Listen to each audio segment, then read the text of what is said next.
Bonjour à tous, c'est Majin Piccolo. Aujourd'hui on se retrouve pour le 3e épisode des introductions à Dragon Ball,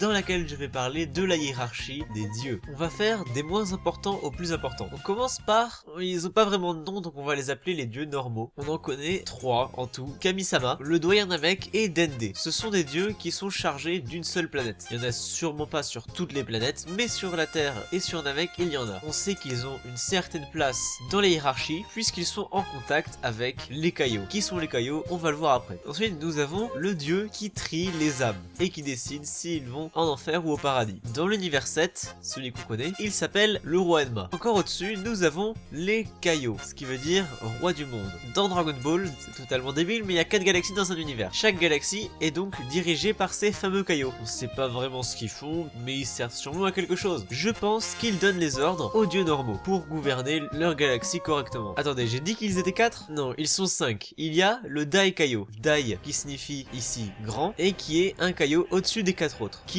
gouverne justement les 4 autres Kaio. Ensuite, nous avons les dieux de la création, si on pouvait les appeler comme ça. Ils s'appellent les Kaioshin. Il y en a, pareil, comme les Kaio, 4, un pour chaque galaxie. Malheureusement, les 3 quarts sont morts il y a longtemps, mais c'est pas grave. Leur rôle est de créer des planètes et d'apprendre des mortels, tout en apprenant à ces mêmes mortels. D'après Goasu, le Kaioshin de l'univers 10. Parce que va savoir pourquoi, dans l'univers 7, il y a 4 Kaioshin, et dans les autres, il y en a qu'un seul. Peut-être qu'ils sont aussi morts. Comme les Kaioshin ne sont pas 4, ils ne sont 5. Il y a un Dai Kaioshin qui peut créer des planètes sur les 4 galaxies, donc sur tout son univers. Évidemment, s'il y a des dieux pour créer, il y a aussi des dieux pour détruire les planètes malfaisantes ou qui sont en voie de disparition, en famine, les planètes indésirables quoi, les déchets. Ces dieux sont appelés Akaishin, ce sont les dieux de la destruction. Là, il n'y en a pas 4 et un au-dessus, il n'y en a qu'un seul. Et à partir de ces dieux, on aura des dieux avec ki divin. Oui, parce que Kaioshin, Kaio, dieux normaux, etc., eux, ils ont des ki mortels. C'est logique. Enfin bref, pour maîtriser le dieu de la destruction, parce que des fois il fait n'importe quoi, on a les anges. Il y en a aussi un par univers. Il est quasiment tout le temps avec son dieu de la destruction et il doit veiller sur lui. Il y a en tout 12 univers. Évidemment, il faut quelqu'un pour régner dessus. Pour régner sur les anges, on a le Daishinkan. Pour régner sur absolument tout, on a Zeno, qui signifie roi de tout. Ce mec peut tout détruire. Il est pas omnipotent, il peut pas créer des trucs, mais il peut tout détruire. C'est un Akaishin en 100 fois trop pété en fait. S'il le voulait, il pourrait détruire tous les univers en un clin d'œil.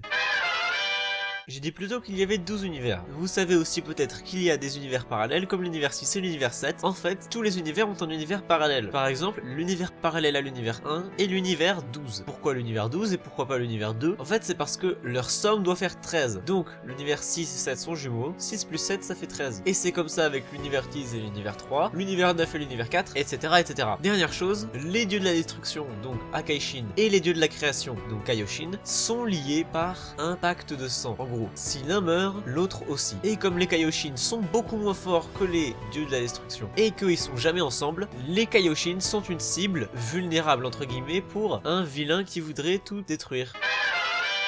Dernier dieu, non, on ne sait pas qui c'est, on ne sait pas d'où il vient, on ne sait pas à quelle classe il appartient, c'est Zarama. C'est celui qui a créé les Super Dragon Ball. On sait que les Dragon Ball sont limités par la puissance de son créateur. Et vu que les Super Dragon Ball sont quasiment omnipotentes, ce mec devait être un rival de Zeno à l'époque en fait. On sait pas quelle classe il a, on le saura sans doute jamais. J'espère que cette vidéo vous a plu. Si ce n'est pas le cas, vous pouvez me mettre un gros pouce rouge dans ma face. Mais si c'est le cas, vous pouvez donner de votre énergie au Genkidama de la chaîne en vous abonnant. Et on se retrouve bientôt pour une nouvelle vidéo. さらばだ